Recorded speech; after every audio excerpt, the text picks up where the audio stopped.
வாழ்க தமிழர்கள் வாழ்க வளமுடன். ரமலான் 30 நாட்கள் நிறைவு. வெள்ளிக்கிழமை ஈத் திருநாள் அறிவிப்பு.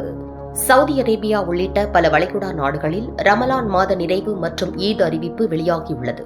சவுதி அரேபியா, ஐக்கிய அரபு அமீரகம், குவைத், பஹ்ரைன், கத்தார், ஈராக் மற்றும் ஏமன் ஆகிய நாடுகள் வெளியிட்ட அறிவிப்பின்படி நேற்று மாலை ஷவ்வால் பிறை காணப்படாததால் இன்று வியாழக்கிழமை ரமலான் மாதத்தின் 30வது நாளாக நிறைவடைகிறது. சவுதி ராயல் கோர்ட் வெளியிட்ட அறிக்கையில், உச்சநீதிமன்றத்தின் பிறை காணும் குழு புதன்கிழமை மாலை நாடு முழுவதும் நீதிமன்றங்கள் மற்றும் வானியல் ஆய்வு மையங்களில் இருந்து கிடைத்த தகவல்களை ஆய்வு செய்ததாக தெரிவிக்கப்பட்டுள்ளது.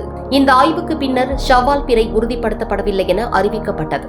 இதன் அடிப்படையில் மார்ச் 20ஆம் தேதி வெள்ளிக்கிழமை ஷவ்வால் மாதத்தின் முதல் நாள் மற்றும் ஈத் அல் ஃபிதர் திருநாள் என அதிகாரப்பூர்வமாக அறிவிக்கப்பட்டுள்ளது. மேலும் உச்சநீதிமன்றம் இரு புனித பள்ளிவாசல்களின் பாதுகாவலரான மன்னர் சல்மான் மற்றும் இளவரசர் முகமது பின் சல்மான் ஆகியோருக்கு, அதேபோல் நாட்டின் குடிமக்கள், குடியிருப்போர் மற்றும் உலக முஸ்லிம்கள் அனைவருக்கும் ஈத் வாழ்த்துக்களை தெரிவித்துள்ளது.